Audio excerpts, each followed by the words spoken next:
o professor Marcelo Maroco e a professora Mona Lisa, que eles estudam sobre o tema, né, a pesquisa deles, a pesquisa de doutorado da Mona Lisa e de pós-doutorado do Marcelo é sobre esse tema, e eles estão fazendo que é a maior pesquisa sobre esse tema no Brasil. Então, assim, é muito promissor. Se tem alguém que sabe falar sobre o tema no Brasil, são eles. Então, eu vou passar a palavra para a Mona Lisa, que vai começar. E é isso, que seja bem-vindo. Como bem diz o Marcelo, quem dera, né? Que fosse necessário um dia, né? A gente está caminhando para isso. Então, boa noite a todos. E nós vamos começar falando um pouquinho da experiência de quase-morte, porque apesar de hoje nós falarmos, tratarmos com a experiência de quase-morte, esse é um assunto que ele já vem sendo tratado desde Platão. Platão, já no seu livro República, ele traz exatamente um relato de experiência de quase-morte, né? De um soldado. Está dando para escutar aí de trás? Tá? Então, de um soldado, né, que morreu numa batalha, e quando, assim, vários soldados morreram numa batalha, e quando vão se recolher os corpos, encontram um corpo, todos eles já estavam em estado de putrefação, e encontra-se um corpo que não estava em perfeito estado. Eles levam esse corpo para poder fazer o funeral, e depois de 2 dias desse funeral, o que acontece? Esse homem volta à vida, e aí ele começa a relatar toda uma experiência de quase-morte. Ele vai falar exatamente o que acontece na experiência de quase-morte, do túnel, de ter encontrado pessoas, parentes mortos. Então, esse tema, apesar de a gente falar que é um tema novo, né, academicamente falando, é um tema novo, nos últimos 30 anos que a gente tem crescido em estudos, mas é uma coisa que já data de mesmo antes de Cristo. A gente tem vinha se tendo vários nomes para essa experiência. A gente tinha experiências místicas, vinha se tendo vários nomes para essa experiência. A gente tinha experiências místicas, experiência de morte iminente, até que na década de 70, né, o Dr. Raymond Moody começa a estudar sobre, traz no seu livro Life After Life, depoimentos de 150 pessoas falando de suas experiências de quase-morte. E aí, a gente vai começar trazendo um vídeo só pra gente aquecer.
Na verdade, gente, é só som. Então, vamos prestar atenção para não parar.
Bem, então eu acho que eu percebi no vídeo, né? É um livro francês, ele traz, né, até a nomenclatura de experiência de morte iminente. Depois a gente vai discutir um pouco sobre o vídeo, mas é um vídeo bem profundo, né? E ele traz bem essa questão mesmo da experiência de quase morte.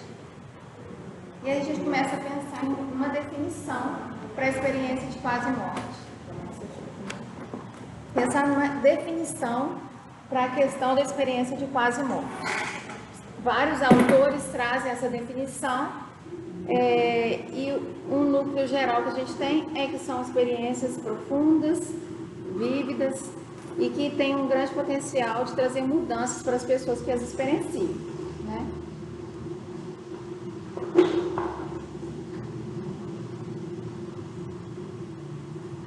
Para Fenwick, a EQM pode variar de pessoa para pessoa, embora pareça ter um núcleo comum entre os relatos, independente da religiosidade e do ambiente cultural. O que a gente percebe que os estudos vêm trazendo é que, apesar de a gente não ter tanto estudo no Ocidente, né, nas regiões ocidentais, a gente tem um núcleo que é presente em todas as EQMs, que na maioria das vezes é a questão do encontro com parentes falecidos, a questão do transcendente, de um lugar místico e as outras características de túnel, né, experiências de fora do corpo, essas vão variando de cultura para cultura. Mas, no geral, a questão da fenomenologia, ela vai girar em torno do quê? Desse túnel, dessa luz brilhante, né, o caminho, o encontro com parentes, né, falecidos, o encontro com o transcendente, e que vai independer da religião de cada um. A visão e também varia, tem culturas que não traz nada disso, mas para muitos estudos traz, né, que é aquela visão que você tem, a sua vida passa como se fosse um filme durante o tempo. Experiência fora do corpo. E aí, como a gente não posso demorar muito, para a gente poder ter tempo de discutir, eu vou passar a palavra para o professor Marcelo, para ele falar um pouquinho, né, da questão que é uma coisa que tem impactado muito, né, na importância, na relevância dos estudos da saúde, que a questão dos estudos de EQM eles vão nos levar a uma mudança significativa no processo de saúde. Por quê? Porque a gente, ao longo dos estudos nós vamos estudando, vamos percebendo como que é impactante até nos estudos de suicídio.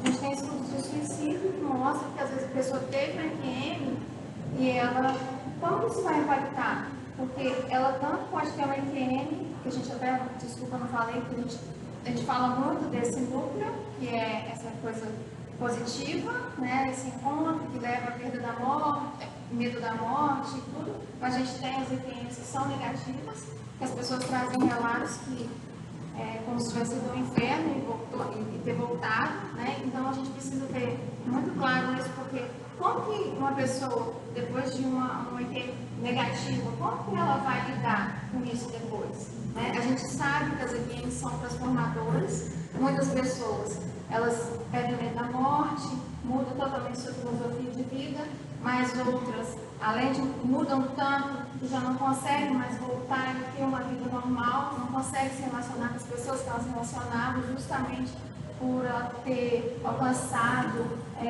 Interessante é que crianças, né? Exatamente. Crianças que também, são as mesmas, que também mudaram assim, de vida, mesmo que tão novas, com valores assim, mais ligados à ideologia, à vida próxima e tal. E aí é onde a gente começa a avaliar um pouco mais a questão que quando é adulto tem influência cultural, né? E quando é criança, que não tem, né? Então tá, vou passar para ele. Obrigada. Gente, boa noite.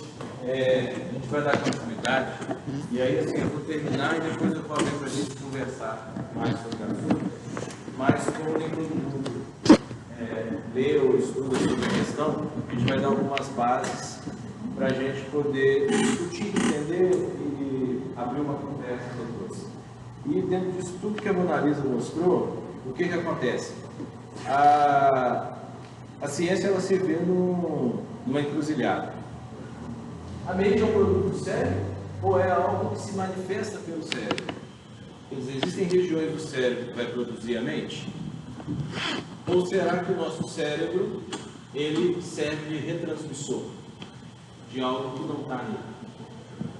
Então, essa é a grande questão que existe no estudo da EQM. Ela vem para tentar resolver isso um pouco. Então, onde nós estamos nisso? Então, tem uma teoria organicista, super pela letra, existem teorias biológicas, fisicalistas da mente, e elas estabelecem assim, em regiões do tálamo, regiões do alto temporal, uma organização estruturada, com várias áreas que vão produzir as suas memórias. Existe outra teoria organicista que fala na falha na integração das informações sensoriais. Alguns estudiosos que defendem a teoria organicista tratam a EQM, essa experiência quase-morte, muitas vezes vivida frente a uma parada cardíaca, é o que é mais estudado atualmente, onde teoricamente a pessoa não tem fluxo cerebral. Se ela não tem fluxo cerebral, estudos já comprovaram a ausência de atividade cerebral. Mas alguns fisiologistas, organicistas, defendem que na EQM haveria algum tipo de atividade residual naquela atividade de alguns neurônios que produziriam algum tipo de memória. Existe uma outra teoria falando que existem efeitos de crenças individuais relacionando a educação, meio social e a religião a respeito do que acontece após a morte. Então, existem pessoas que defendem que existe uma influência forte de quando você tem algum tipo de vivência de quase morte, onde você recobraria as suas memórias em termos de educação, daquilo que você viu na religião, de que você vivenciou em algum meio, e aquilo viria e seria a sua experiência quase morte. E aí, mas como que a gente vai estabelecer a função do caso de parada cardiorrespiratória, igual eu estava falando? Não tem fluxo cerebral, não existe atividade elétrica, o cérebro não está sendo perfundido de maneira adequada, e os estudos, não vou aqui entrar nos pormenores, eles mostram que a partir de 30 segundos, onde há uma ausência de fluxo, quem já desmaiou sabe como que é assim, ficar desacordado. Então, mas isso acontece dentro de uma situação de fluxo baixo, mas que ainda consegue perfundir bem o cérebro. Você imagina uma parada cardíaca e um fluxo totalmente para. A partir de 3 minutos, 5 minutos, existe uma ausência, podendo haver até a morte neuronal após 5 minutos. E existem casos de experiência quase morte, em que a pessoa ficou mais de 30 minutos em parada cardíaca, né? Tem até um caso norte-americano que a menina ficou mais de 2 horas, uma menina de 9 anos. E quando ela tem a parada, ela é ressuscitada, ela dá entrada no hospital e tudo. Alguns dias depois, ela começa a perguntar sobre coisas que ela viu do atendimento dela, sendo que quando ela foi resgatada, ela já estava parada cardíaca. Então, ela consegue dizer o que aconteceu, quais eram as pessoas, a disposição das coisas durante o momento do resgate dela, né? Tem um fato curioso, também relacionado à parada cardiorrespiratória, que o Tim Van Lommel, que é um holandês, descreve um dos casos mais emblemáticos, e foi até publicado na Lancet, em que a pessoa sofreu uma parada cardiorrespiratória dentro do ambiente do hospital, Aí foi retirada a prótese, conhecido como dentadura, guardada essa dentadura e foi feito todo o processo de reanimação e tal. Quando voltou, umas 2 semanas depois, já estava recuperada e foi à enfermaria de cardiologia fazer a sua consulta e a pessoa então começou a conversar. Ela descreveu coisas que aconteceu durante o processo de ressuscitação, ela viu o corpo dela, ela descreveu coisas que não dá numa altura normal serem vistas e ela falou assim, eu queria pegar minha dentadura. Aí a enfermeira que estava acompanhando o médico falou assim, foi ela que pegou e guardou, está dentro de tal lugar assim, tal. Então uma pessoa nessa condição não teria teoricamente como referir tudo isso.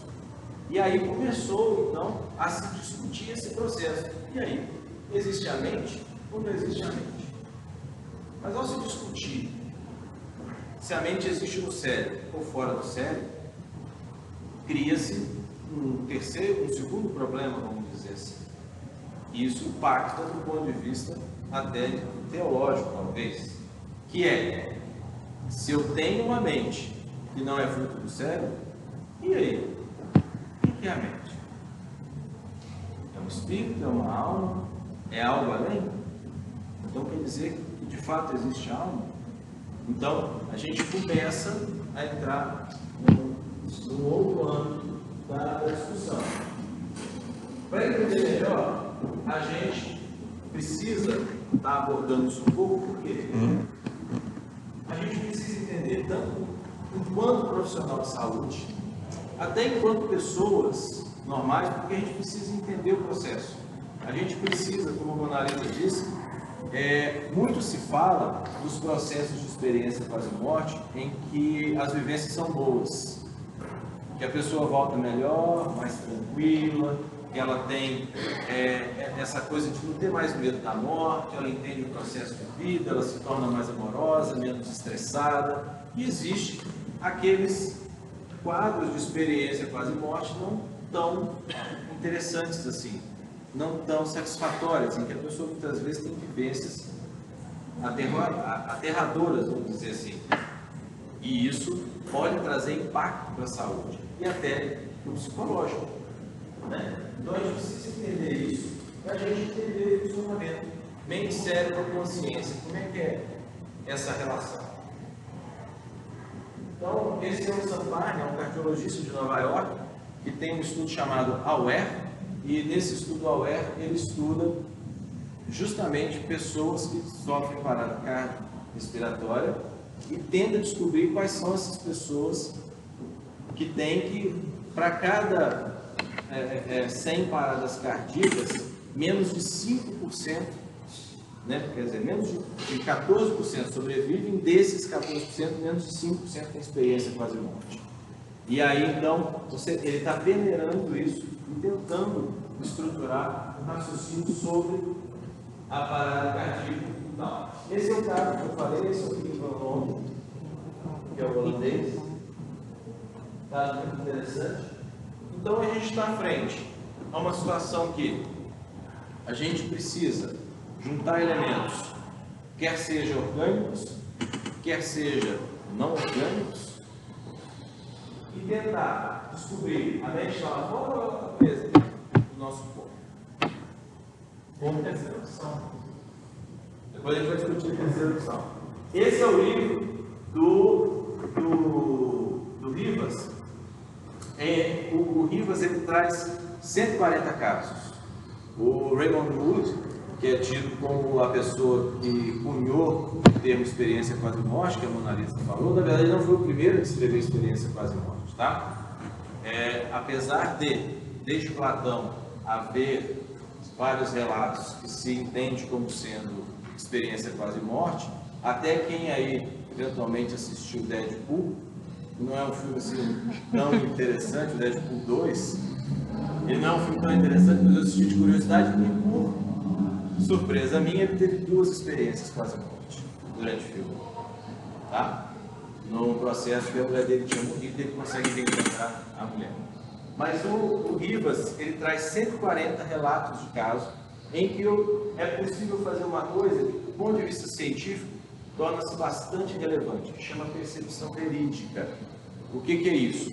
Alguém me conta que teve uma experiência quase-morte. Eu tive a experiência quase-morte, dia 20 de outubro, às 7 horas, no CTI da Santa Casa, tinha isso, tinha aquilo, aconteceu isso, aí eu pego aquele relato e vou lá no CTI, vejo o relatório médico, vejo o que está referindo, converso com as pessoas que estavam no atendimento, confiro as informações se aquilo de fato aconteceu. Justamente porque, a partir do momento que eu tento avaliar a veracidade desses fatos através de objetos, detalhes de sequências ocorridos, objetos que atualmente não são visualizados porque estão distantes, objetos que normalmente não são vistos por qualquer pessoa, objetos que eu não conheço e eu de repente descrevo esses objetos. Quer dizer, se a pessoa não é um médico, muitas vezes vários equipamentos ela não vai conhecer. E essa pessoa vai e descreve esses equipamentos com detalhes, né, mostrando que realmente ela estava vendo. E objetos atualmente sem condições de serem vistos. E há algumas pessoas que percorrem até algumas distâncias e conseguem referir algumas coisas no entorno. Então, a partir do momento que eu utilizo dessas informações, começa-se a questionar a teoria fisicalista se de fato é produto do cérebro. Porque se é produto do cérebro, como que eu vou enxergar coisas que habitualmente eu não enxergo? Como que eu vou referir coisas que não dá para eu ver estando naquela situação? Cérebro de nascença, por exemplo, principalmente o cérebro de nascença. Pode. Salgado aí. Exatamente. Então vamos lá. Agora vamos discutir, que a ideia era só fazer um preâmbulozinho para a gente poder esticar o assunto o máximo que a gente puder. Porque senão a gente começa a falar um monte de teoria aqui, vai virar uma aula e não vai dar para a gente conversar. Marcelo, gostaria de Pode? Pode. Olha, eu acho que, em primeiro lugar, tudo que eu pesquisei, e até pela falta de livros para pesquisa, eu fui obrigado a pesquisar em vários campos de conhecimento. Eu descobri, assim, a resposta para mim, né? Essas experiências de quase-morte são conhecidas como experiências exsomáticas, fora do corpo. Aí engloba experiência fora do corpo, que não necessariamente é EQM, os falsos despertares, aquela pessoa que levanta à noite, vai ao banheiro, quando volta, vê o próprio corpo. Uma experiência chama falso despertar. Viagens astrais e projeciologia, todos, de certa forma, relatam que veio o próprio corpo. E da EQM é uma relação muito mais profunda, que é a mudança de vida. Grande parte do que é minerado como características da EQM são universais, né? A questão da unicidade, por exemplo, não ser capaz de descrever com palavras vivenciadas lá no mundo que eles acham que é exterior. Aliás, bate muito com a questão do espiritismo, né? Que quando Gênesis e evolução em dois mundos, eles também não conseguem descrever. Então, assim, tem muita coisa com o misticismo. A questão da glândula pineal volta agora a ser estudada, que para muitos era só uma questão mística, um portal, os filosofistas, né? Era portal, o espiritismo, sempre por ali se constituiu mediunidade, né? Contato com o espírito. Tem várias, essa parte mística. Agora, o problema todo da experiência de quase-morte, aí eu vou pedir para usar a expressão exsomática, que não é só experiência de quase-morte que a pessoa se vê fora do corpo. É o seguinte, todos esses relatos, eles são inúmeros, mas são subjetivos. Eu acredito em muitos deles, esse, por exemplo, do cérebro, por exemplo, só que quando você tenta reproduzir em laboratório, e abordar o que se pensa, eu pesquisei, várias tentativas foram feitas em laboratório. e não conseguiram reproduzir. Por exemplo, o epilético, né, não voltando àquela teoria antiga, mas assim, se você estimula, tanto o epilético quanto a pessoa normal, se você estimula o alto temporal, ela, muitas vezes, ela se vê fora do corpo. Ela consegue se ver fora do corpo. Então, eu vou fazer a análise da ciência tradicional e do novo paradigma, na minha opinião, o mais importante. Então, por exemplo, substâncias como a metatonina. Não a melatonina, a metatonina. A melatonina é a que ajuda no sono. Né? A metatonina tem como base o DMT, que é dimetiltriptamina, que é o mesmo que o pessoal utiliza, a substância que tem na ayahuasca, o pessoal faz em Santai, um alucinógeno que foi descoberto que nós temos, que nós produzimos isso, talvez também em hipótese. Não, aí eu vou falar. Essas substâncias, assim como o glutamato, também pode produzir em excesso, uma experiência de quase morte, por exemplo, visões, a sensação de estar fora do corpo. O que eu estou querendo mostrar, Marcelo, é o seguinte: primeiro foi a tentativa de fazer uma relação com a hipótese. Muitos tentaram. Agora é construir outros sensores.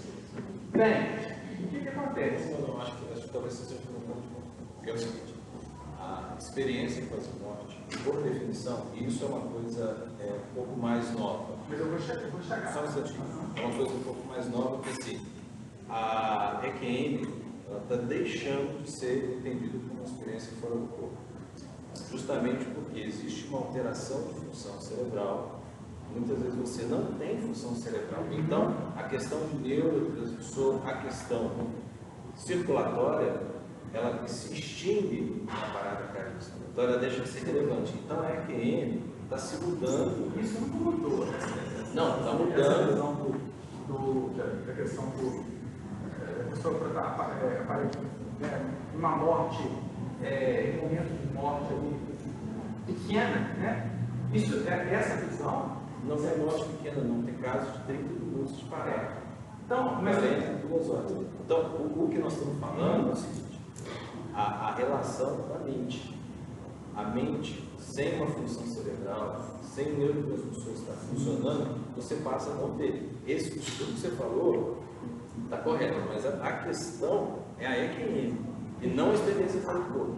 Então, para você reproduzir isso no laboratório, não dá para reproduzir. Eu teria que matar uma pessoa. Eu teria que induzir a morte. Eu teria que parar a circulação. Isso só foi feito em filme até hoje, chama Vida Mortal. Para você fazer isso, você não tem nem eticamente como você fazer isso. Então não dá para reproduzir no laboratório. Você tem que partir realmente de relatos, de informações e de análise, porque não dá para você reproduzir. Então, compartilhe.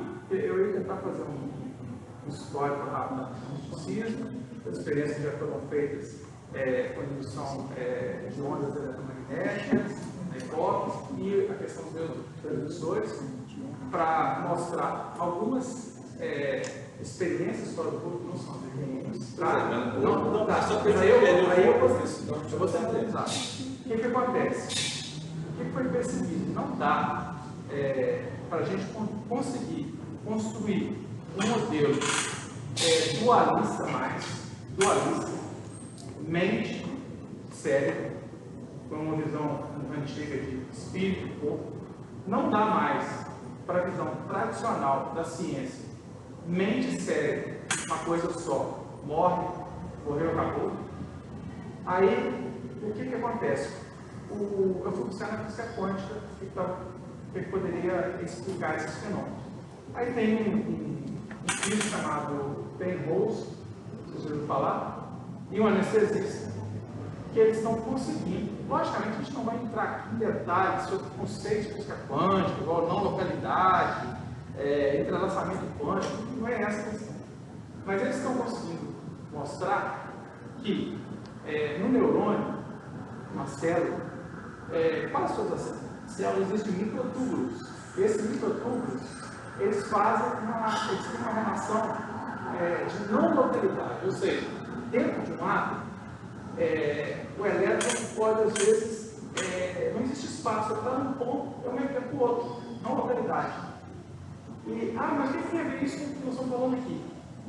Eles estão querendo mostrar que essas experiências de quase morte, na verdade, não é a alma, o espírito fora do corpo, mas são experiências não exsomáticas, mas intrasomáticas. A viagem é feita dentro da nossa ancestralidade.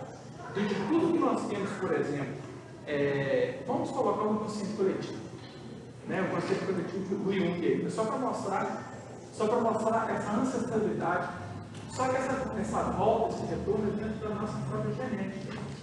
Isso está sendo feito de outro por onde isso existe. É o que tem de mais moderno no dia a dia. Aí, especificamente, é comum. Não, aí não é de aqui. É a explicação da relação da mente com o corpo. Porque é diferente.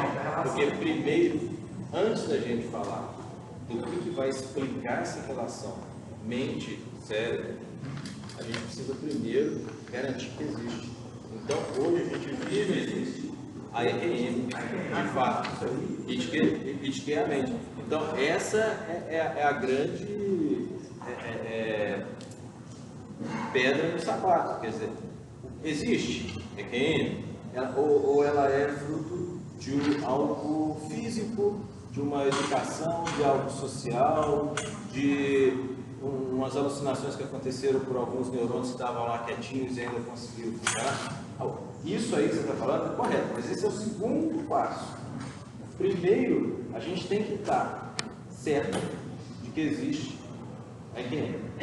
Porque se a gente estiver certo de que a EQM é uma realidade, eu tenho uma experiência de quase morte, aí eu tenho que descobrir, existe a mente? Existe. Ela é produto do cérebro? Não. Se ela não é produto do cérebro, como que ela se relaciona? Aí a física quântica vai explicar. Mas isso é um segundo passo. A EQM está dizendo, na visão da EQM ser, conceitualmente falando, a mente fora do corpo, a mente fora do corpo, ou simplesmente na questão assim, parece que é consenso, tanto entre cientistas tradicionais, neurologistas tradicionais, visão mística e novo paradigma, física quântica, de que existem as experiências de quase morte. Não. O que não é consenso é a forma como isso acontece, o desenrolar dos acontecimentos. Não, tem vários artigos que criticam a experiência quase morte, que falam que isso não é fato, isso é uma atividade alucinatória do período de morte, e que não seria uma atividade da mente, seria uma atividade do cérebro. Então, essa é a nossa grande discussão. Agora, como que uma atividade alucinatória, como que uma atividade cerebral residual é capaz de mudar uma vida? Né? Quer dizer, é um susto. Então, se eu te assaltar, eu vou mudar a sua vida? Se eu te causar um temor muito grande, será que eu vou te causar? Né? Então, acho que essa é a grande discussão. Eu tive a sorte de, nesse estudo, encontrar uma pessoa que fez todo o estudo, todas essas tradições esotéricas, da parte neurológica, até chegar à física quântica para encontrar uma resposta, porque eu também tinha passado por uma experiência de quase morte. Sim. Bem, aí o que ele relata nessa questão aí, que é fundamental? Ele classifica em várias realidades. Na verdade, o mundo, a física quântica hoje defende que nós estamos vivendo várias realidades. Talvez a própria realidade que a gente está aqui no momento seja sendo produzida pela nossa mente. Talvez não exista nada fixo, tudo é produzido pela mente. E o que ele encontrou nas pesquisas dele? Universo, consciência e realidade. Né? Aí ele fala o seguinte: não tem como explicar uma EQM sem o cara que passou pela EQM, sem responder a pergunta: qual a verdadeira natureza da realidade ou do mundo? Qual a verdadeira realidade que a gente vive? O que ele percebeu? Existem 3 níveis de alteração de consciência. Aí vai cair naquele nível 1 e nível 2. Esses níveis são considerados os sonhos vívidos, situações muito vívidas, e a EQM geralmente é relatado uma coisa vívida a ponto de transformar em uma pessoa. Depende. Deixa eu só concluir, eu vou deixar de falar. É tão vívido que a pessoa não tem dúvida de passar por aquilo. A terceira realidade em que a física quântica colocaria a pessoa seria os sonhos oníricos, que aí tem muitas pessoas que falam e relatam o seguinte, que para mim é muito mais interessante que é a chamada sonho lúcido. No sonho lúcido, que é essa terceira realidade, a pessoa manipula a realidade. Ela é capaz de manipular a realidade. O que demonstra que talvez as experiências de quase-morte, esse sonho vívido, a ponto de mudar a realidade da pessoa, é porque foi tão intenso esse limite entre vida e morte, que isso marcou demais. Agora, o interessante é a terceira realidade, é a realidade onírica em que você, não sei se alguém já passou por essa experiência, você conduz o seu próprio sonho e muda a realidade do sonho. Até o tempo ali não é linear. Mas aí, volto a dizer, não existe sonho sem atividade cerebral. É isso que eu estou te falando. Isso é uma teoria. Não existe onírico sem atividade cerebral. Claro que não. Porque é aquela velha pergunta. Quando você assiste televisão, as pessoas estão lá dentro da televisão? A bola está lá dentro?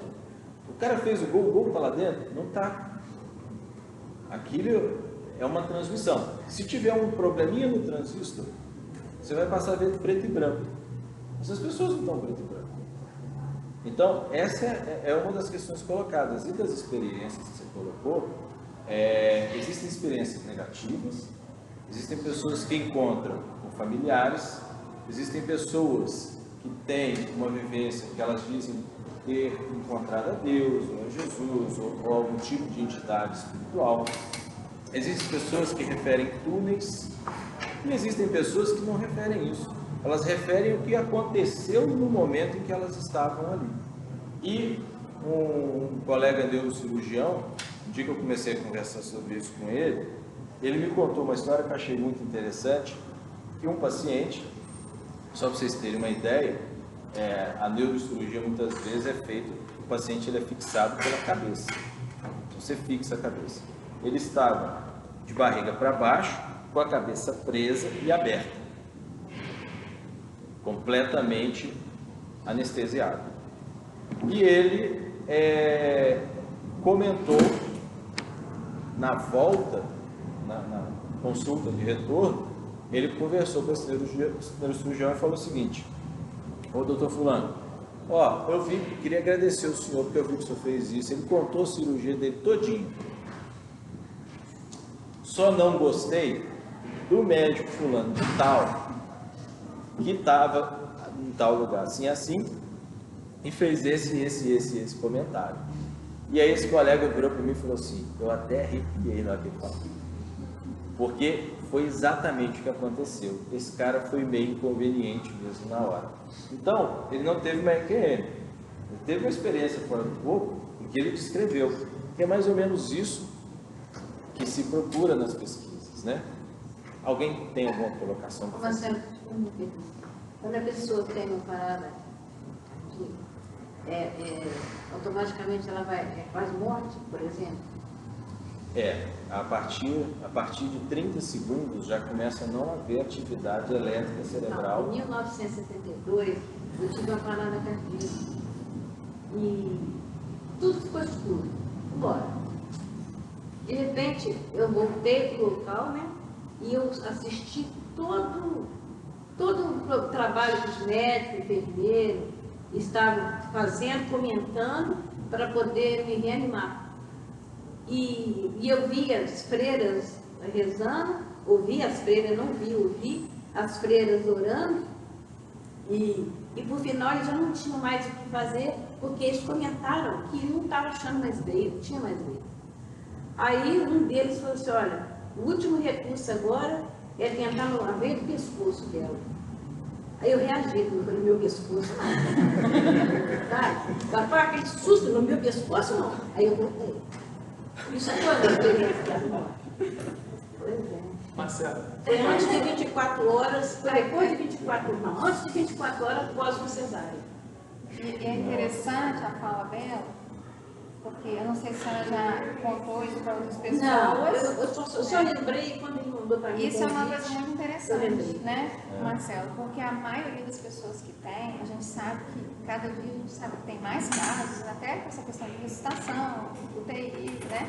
As tecnologias vão avançando, as pessoas vão voltando mais.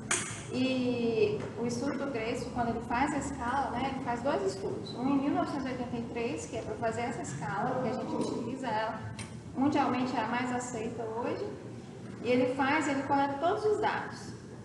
E aí, 20 anos depois, ele coletou dados das mesmas pessoas. E as pessoas, elas têm esse poder. Porque quando a gente tem um fonte, que é uma coisa, uma diferença do que o relato contado em 83. Nem a transformação de vida da pessoa também, provavelmente. Né? Não, a pessoa ficou bem. Não, porque a ideia desse trabalho, a ideia desse trabalho que ele falou que é o seguinte, porque uma das críticas ao relato da EQM é porque normalmente os estudos são retrospectivos, então são casos que já aconteceram que a pessoa conta. E muitas vezes a pessoa lembra muito ou conta muitos anos depois. Então ele pegou algumas pessoas que ele tinha analisado no estudo prospectivo, ele foi lá, achou os casos e pegou o relato. Ligou de novo 20 anos depois para essas pessoas e refez as histórias. E as histórias foram praticamente iguais, mostrando assim, que mesmo num estudo, isso do ponto de vista de pesquisa, se você pegar uma pessoa que tem um relato de 30 anos, 20 anos atrás, até de detalhes, vai ser algo que você consegue realmente ter a veracidade daquilo. A grande questão é se a gente vai conseguir a percepção verídica. E aí comparo também com fatos que as pessoas às vezes acharam que era EQM, mas que nessas pessoas a história é diferente. Já não é, ela não consegue contar exatamente. De epilepsia, que às vezes acontece, às vezes a pessoa acha que tem, né? Aí já é uma atividade. Agora, deixa eu só deixar claro, Marcelo, assim, tudo que eu estudei foi fundamentado em cima justamente da ausência de atividade elétrica do cérebro. Isso eu tenho consciência plena.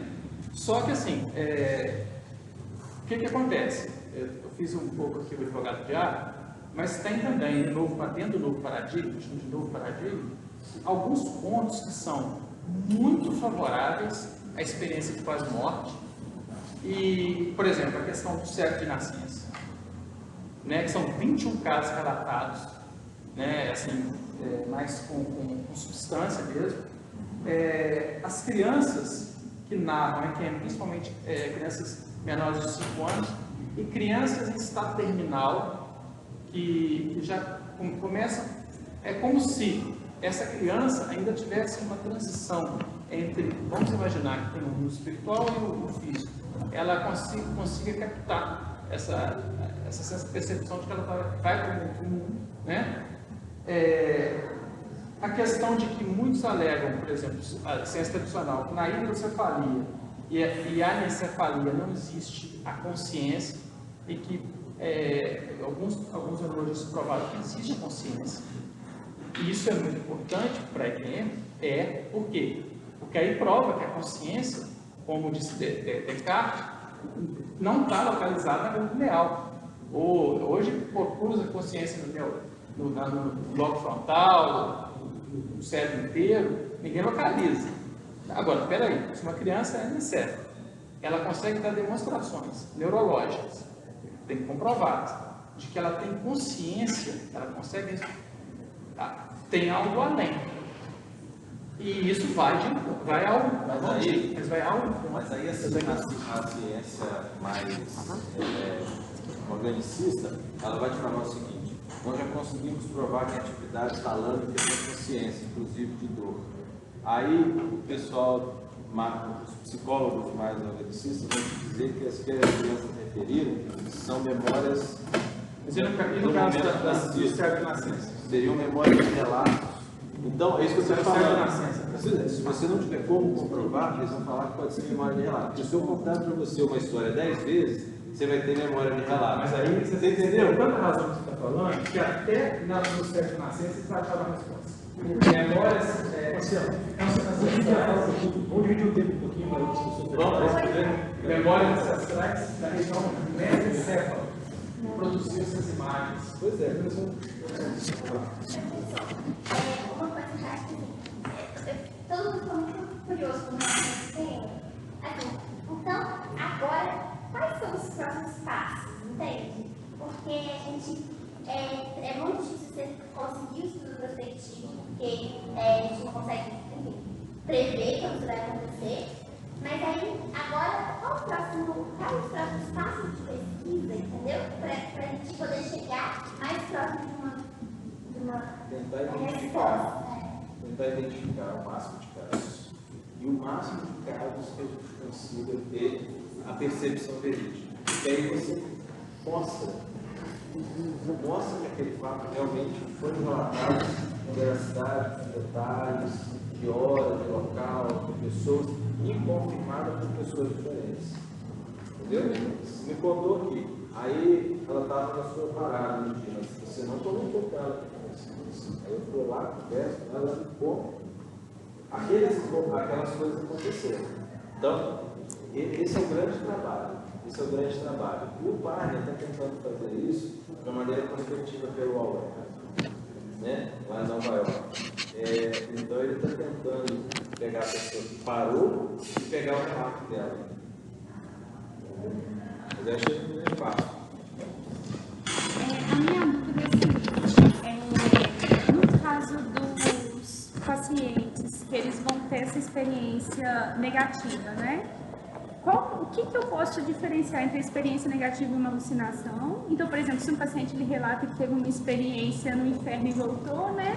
Isso pode deixar algum tipo de dúvida, que elemento que eu posso considerar. E outro, no caso que é confirmado uma experiência de quase morte, em que foi negativo, isso vai ter um desfecho talvez diferente de uma alucinação na questão de manejo. Como que é feito esse manejo nesse paciente? A grande questão é exatamente essa. Primeiro, o estudo das experiências de quase morte negativa, né? A gente começa por aí. Porque é o que a gente falou. O que a gente tem muito hoje é a experiência de quase morte positiva, transformadora. Mas e aí? Os estudos, a gente ainda não tem tanta subsídio para a gente estar realmente... E aí a gente volta na mesma coisa. A gente tem que começar primeiro a provar aqui. Aí A questão diferencial com a alucinação é o seguinte: existe uma dificuldade ainda do ponto de vista de definição, porque pela definição que a gente mais utiliza, que é o Bruce Grayson, lá da Virgínia, ele refere que seria experiência quase morte qualquer tipo de experiência que você tenha tido em que você estava sob risco de vida e que você teve essa sensação de ter vivenciado algo místico, algo fora do corpo, ter encontrado com alguém, etc. E tal. Isso também me incomoda. Por quê? Do ponto de vista científico, várias teorias poderiam surgir para explicar e falar isso é uma alucinação. Os caras alucinou que foi no inferno. Então, quando a pessoa não tem de fato assim, comprovadamente um prejuízo da atividade cerebral, fica muito difícil estabelecer se foi uma experiência quase-morte ou se foi um processo alucinatório, tá? Até mesmo que você vai fazer uma análise retrospectiva. Poderia ser um quadro epilético? Pode. Aí você faz eletrocefalograma, mas eletrocefalograma é uma amostra muito pequena do período de vida. Então você pode não pegar atividade elétrica cerebral, ainda que tenha sido uma experiência do tipo epilética. Então, quando a pessoa tem comprovadamente um prejuízo de função cerebral, fica mais fácil de você definir que realmente foi uma EQM com uma experiência negativa. Tem um relato que eu já vi no YouTube que é até meio aterrorizante ouvir a pessoa contar o que ela vivenciou, né? Ela teve a sensação de que esteve no inferno. Agora, aí é aquela questão, se o inferno existe, se o inferno não existe, se é umbral, se é o próprio inferno astral, mas ele referiu durante uma parada cardíaca que esteve numa situação em que ele viu coisas aterradoras, amedrontadoras e sentiu realmente um calor que ele entendeu como inferno. Todos os casos que eu citei sobre tentativas de suicídio, tem essa carga. E aí você falou, se aquele inferno é uma projeção mental, uma psicosfera, ou se aquilo é real, a gente não sabe, mas eles relatam isso. Agora, essa questão da destruição, por exemplo, tem um caso de um neurologista muito famoso, que ele tem no caso, por exemplo, problema cerebral em que afeta todo o sistema, o córtex, essa região toda é afetada por uma bactéria.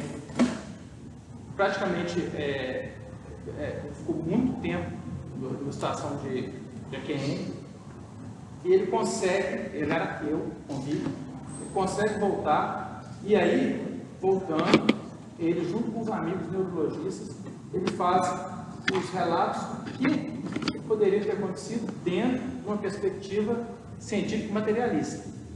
E nenhuma dessas situações consegue derrubar as vivências dele, principalmente a ultra-realidade, que eles chamam de ultra-realidade, a percepção de enxergar com todos os sentidos, de unicidade, porque ele fala, olha, os neurônios estavam todos atacados. Você vai falar que é um grupinho de neurônio aqui ou ali que conseguiu produzir isso, aí ele faz justamente isso.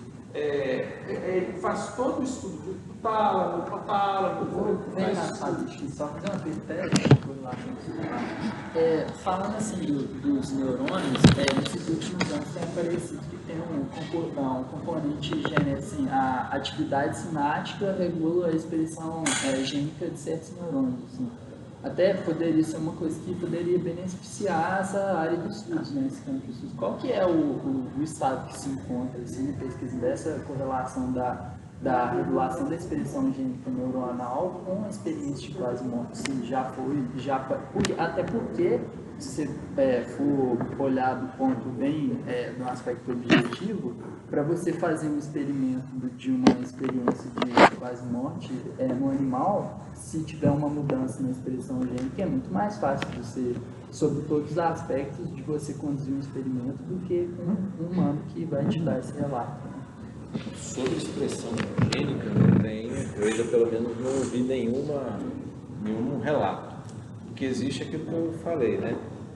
Existem algumas teorias mais centradas no cérebro em que haveriam, melhor dizendo, alguns neurônios em algumas regiões, como lobo temporal, como lobo occipital, que teriam uma reserva, tudo teoria, ninguém provou.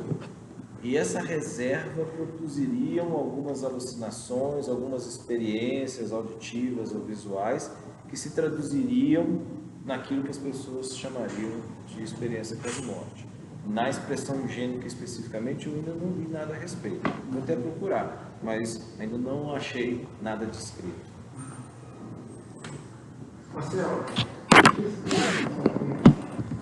envolvendo experiência de quase-morte negativa, como você relatou, existe como quantificar ou levar em conta fatores como o ambiente que a pessoa vive, tipo de atitude, tipo de comportamento, para saber se isso pode afetar e até que ponto pode afetar digamos assim, a qualidade do espírito de quase-morte? De maneira geral, os estudos de AQM, eles têm referido que assim, existe um núcleo que é muito frequente ocorrer, independente da questão sociocultural, do país que você vive, etc. e tal. No que tange essa questão, que é quando a AQM é boa. Quando a AQM é boa.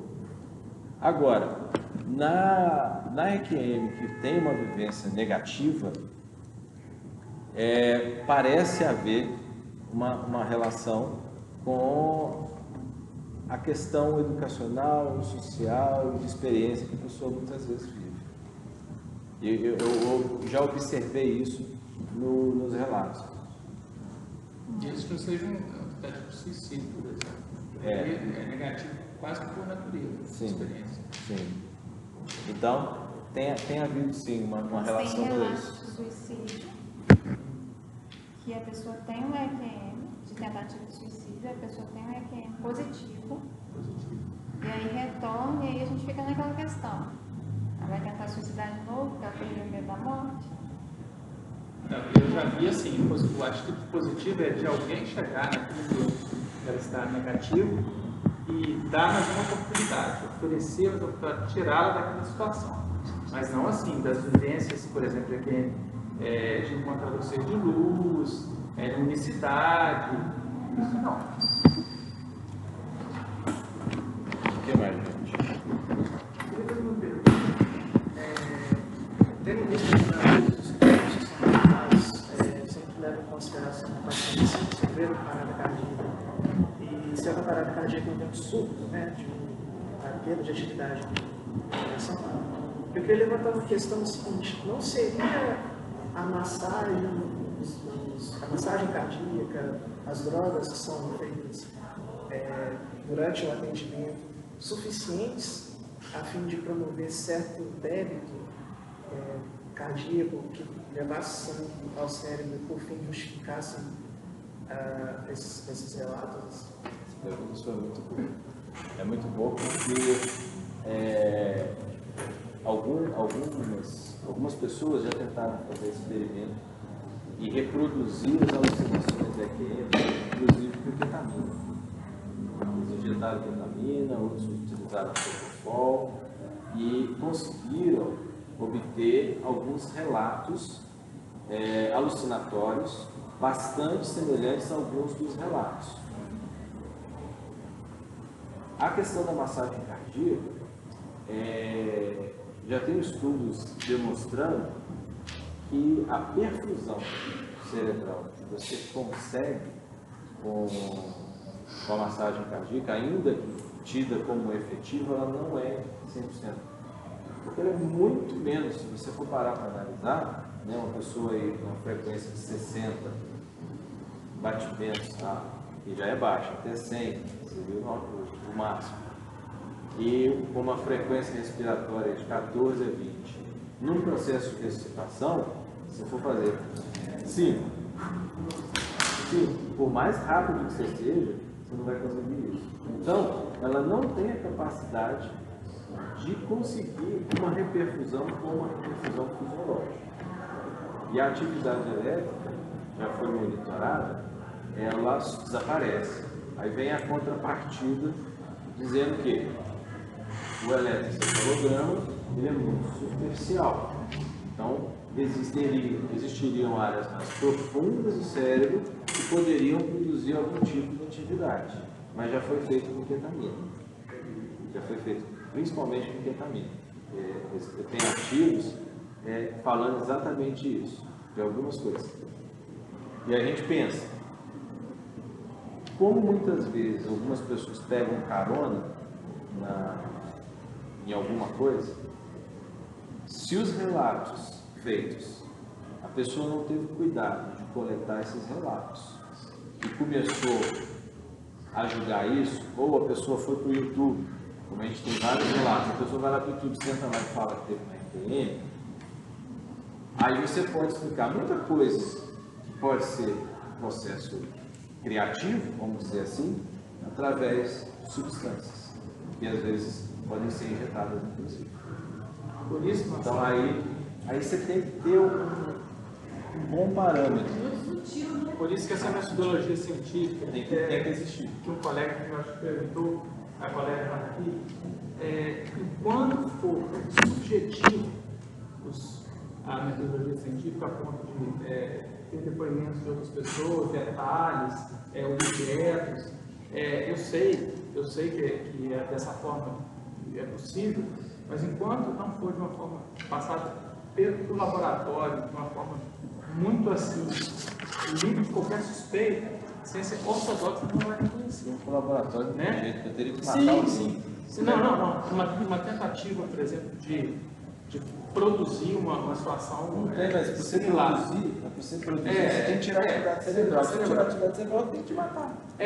Ou então situações em que, por exemplo, essas pessoas, por exemplo, esse estudo. Porque senão tem experiência com o corpo. Isso, essas experiências que estão sendo feitas hoje, que você relatou, sem atividade cerebral. Tem, parece que já no mundo inteiro, placas que colocam objetos, que a pessoa fala que Já foi abandonado. já foi abandonado. Já foi abandonado. Beleza. Há 5 anos. Há 5 anos. Qual é hoje o experimento? O experimento é você pegar o relato, todos, sem que eles saibam, pegar o relatório médico e conferir, é investigativo mesmo. É ver se aquilo que a pessoa falou, sem que ela saiba, se aquilo que ela falou é verdade. Porque os objetos, que foi o trabalho do professor do Maué, há 8 anos atrás, 10 anos atrás, foi abandonado. Por quê? Se você está numa condição em que você está tendo uma experiência fora do corpo, teoricamente seu espírito está ali em cima, você vai ficar procurando algo. Você quer saber o que está acontecendo com o seu livro. É isso que vocês estão mexendo em mim aqui. Pô, por que essa cânula aí que você vai pôr isso aí? Você está me furando. É minha Meu vez. pescoço não. Então eles abandonaram. Isso foi uma coisa que se tentou, mas já foi abandonado. Então você tem que ter dado comprovatório. Que horas que foi? Tal hora. Que dia? Quem estava? Quem não estava? E aí você vai lá e investiga mesmo. Né? Para você tentar ver isso. Já se fez até dosagem de enolase cerebral e outras substâncias que quando o cérebro para a atividade, elas sobem. Então você mostra que tem ausência de atividade por acúmulo dessas substâncias e aí você pega o relato dessas pessoas e confere. Então o Parner está fazendo isso, mas é um trabalho hercúleo grande e que ele ganhou. Não, só e ele ganhou mais de $1 milhão, $1,5 milhão, se não me falha a memória, para estudar isso.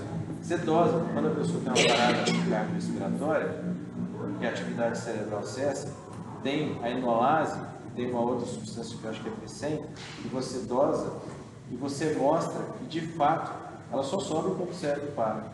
Então você dosa e aí você mostra que realmente a atividade está parada. Né? Então, isso já foi feito. Então são meios que a gente tem de tentar conferir isso.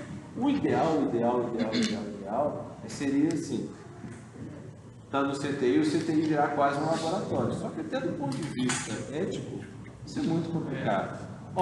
Internou no CTI, então nós vamos colocar um eletrocefalograma, nós vamos monitorar essa pessoa. Ela está em coma, então nós vamos monitorar, vamos colocar eletrocefalograma, vamos dosar isso, vamos dosar aquilo.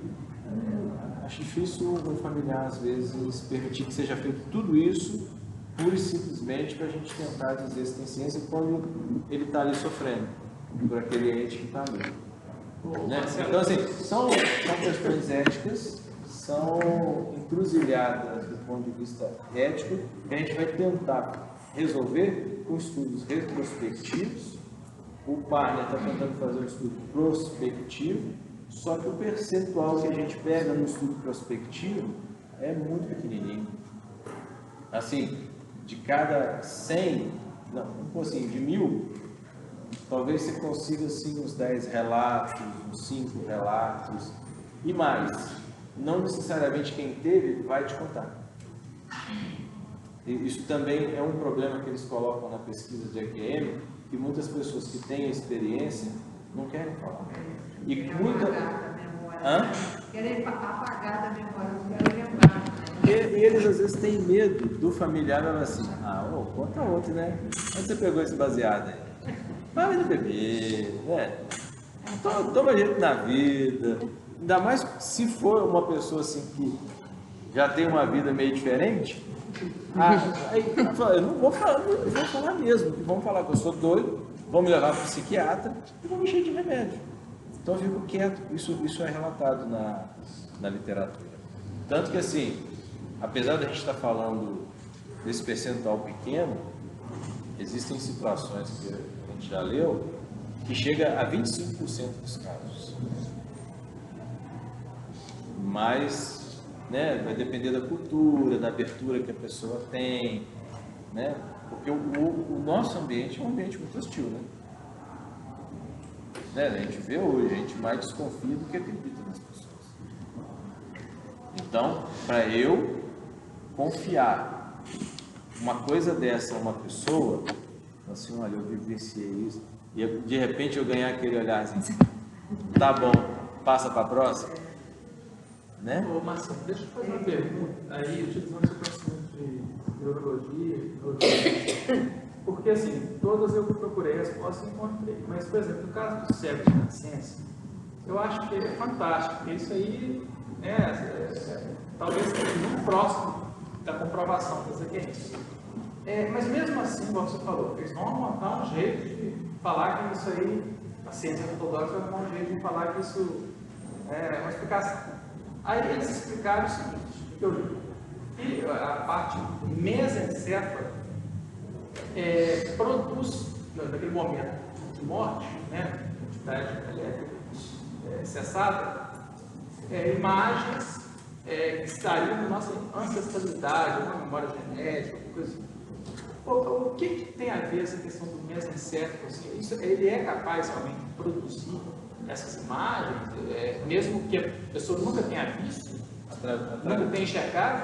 Através de substâncias. Então você tem lá a serotonina, noradrenalina, você tem a dopamina, que tem atividade, inclusive... Mas ela está com atividade elétrica cerebral zerada.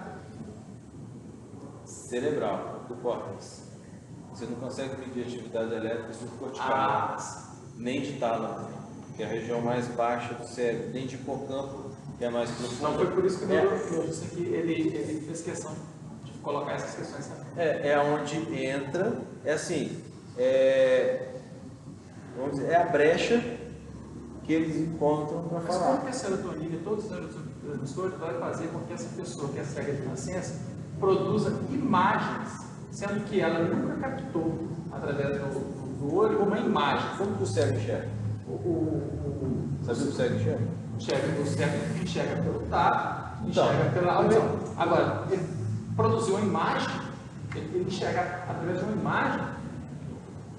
Mas não tem jeito. Aí não, aí nem serotonina, nem dopamina, nem nada. Mas ele pode escrever, Você sabe, assim, um adendo. Sabe como que o Ray Charles, na época áurea dele, assim, extremamente mulherengo, como que ele sabia se a mulher era bonita ou não?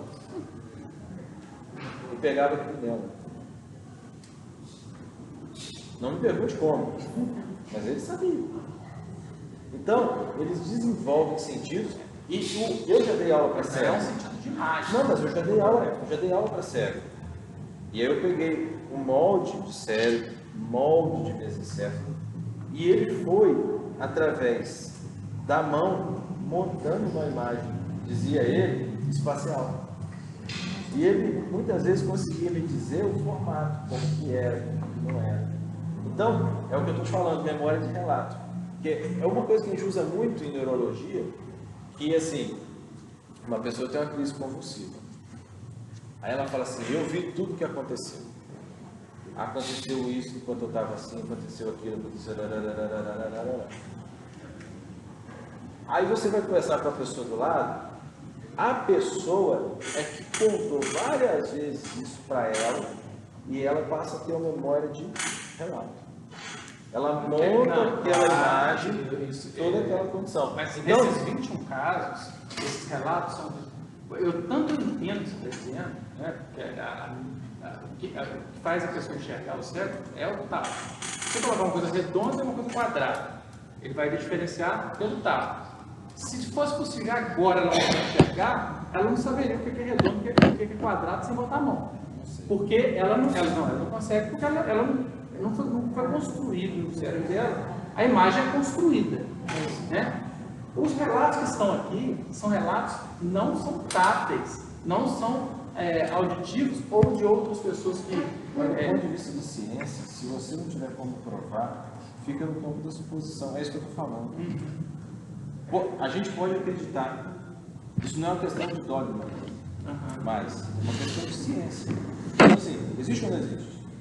Porque enquanto dogma, eu tenho a minha crença, em assumo, o outro tem a outra. A gente tem nós temos as nossas crenças. Agora, do ponto de vista de ciência, eu não posso chegar para um cara e falar assim, ó, existe EPM. Eu falei, então prova. O cérebro contou. Não sei lá de onde ele tirou essa informação, porque não tem epilepsia que você tem visões de coisas que você nunca viu. Uma atividade não é uma epilepsia de loco temporal, você pode ter. Eu posso estar conversando com vocês aqui e ver uma cachoeira enorme lá fora, ou ver um dragão. Nunca vi um dragão na minha vida. Eu posso montar uma imagem ali, tendo uma crise epilética facial visual. Então, aí começam as críticas. Quer dizer, será que isso foram crises epiléticas? Será que isso foram de fato relatos? Você entendeu? Se a gente não tiver elementos... Porque eles alegam que nesse tronco mesencéfalo, nós trazemos a ancestralidade nossa ali, como se fosse uma memória genética, e a gente conseguiria captar essas imagens que estão ali, aí pode ser através do uso das pessoas e tal, passação de base. Mas como a gente não consegue ter o contraponto científico, fica nesse impasse. E aí a gente tem que tentar resolver isso, porque isso, do ponto de vista de vida, de saúde, até do ponto de vista psiquiátrico, é algo muito importante. E, aliás, não tem muito a ver com a EPM, mas tem que tomar cuidado porque até o CID tem. Vocês sabem o que é CID? CID é um Código Internacional de Doenças que os médicos usam. E no CID, só para vocês verem como que a coisa às vezes é meio dual mesmo, tem um CID para experiências espirituais. Nossa, tá pensando na doença? Isso não é problema? Entendeu? Então, você vê que é algo que a gente precisa de fato estudar para a gente tentar entender isso. Até onde vai o nosso limite. Eu acho que o caminho é multidisciplinar. Igual, por exemplo, juntar um físico com um biólogo, com um anestesista, com um neurologista. Porque eu acho que a coisa passa pela física quântica, passa assim. Já está provado que esses microtubos eles são capazes de captar imagens, TV. Mas esse é o segundo passo. Não, então. Você entendeu? E é uma terceira via, que seria a produção de realidade em mente cérebro, não separado. Alguém tem mais alguma pergunta, mais alguma consideração? Podem perguntar, gente. Não se esqueçam. Fala. Obrigados. E depois também vai ter no YouTube. Vai estar no YouTube também. E se quiserem mandar algum comentário, podem fazer, às vezes os mais acanhados. De preferência, as experiências são muito bem-vindas. Alguns que citam assim, né, queriam fazer, ou às vezes vai ler alguma coisa. Tem um livro do Parnia, que já tem em português, é um livro muito interessante sobre a EPM, que chama O que Acontece Quando Morremos. É um livro capa preta e azul, é um livro bem interessante. Você está com ele aí? Um livro em português, Mona Lisa casou com ele. Casei. Esse livro aqui, ó, um livro bem interessante. Tá, eu ganhei de uma vez de presente de aniversário, emprestei, jamais duvi, deixa eu ver se nesse aqui. Estou procurando. Sam Parnia. Doutor Sam Parnia. Então, isso aí foi transcendental, né? Porque eu nunca vi. Eu pedi emprestado. Uai, não sei, o livro roda, né? Dizem que se você não quer perder um livro, não empreste. Vou trazer Sumiu meu livro. Mas eu tinha ganhado de aniversário isso aí. Mas foi onde eu comecei a despertar o interesse pelo assunto. Vale a leitura. E cuidado com o que vocês virem. Acho que agora dá para vocês terem assim, um pouco mais de filtro quando for ver alguns relatos de YouTube, etc. e tal, porque pesquisa mesmo de grande volume no Brasil ainda não aconteceu. Então, a gente vai fazer essa pesquisa e tentar auxiliar essa lacuna que existe do conhecimento para ver para onde que a coisa pode estar indo de fato, né? Assim, faltam poucas referências aqui. Fora procurei muitos livros aqui tem muito caso de depoimento, mas livro assim, de embasamento, assim, quase não tem. As informações que vai atrás. Pode ser lá no Chile. Não vai ser uma instituição local. Sim, e a gente vai estabelecer questionários que vão permitir as pessoas preencherem, e aí se as pessoas tiverem relatos daquilo que hoje a ciência entende nesse aspecto, que possa ser considerado como experiência quase morte, a gente vai pegar e aquilo que for possível a gente verificar, a gente vai verificar. E além de verificar, como vai ser um levantamento nacional, a gente também quer avaliar a fenomenologia, a questão cultural, né? Que a gente não tem isso Ver se ainda. o fato de ser no Brasil muda Se alguma muda, coisa. né? Esse censo vai ter alguma coisa diferente. Ok? Algo mais, gente?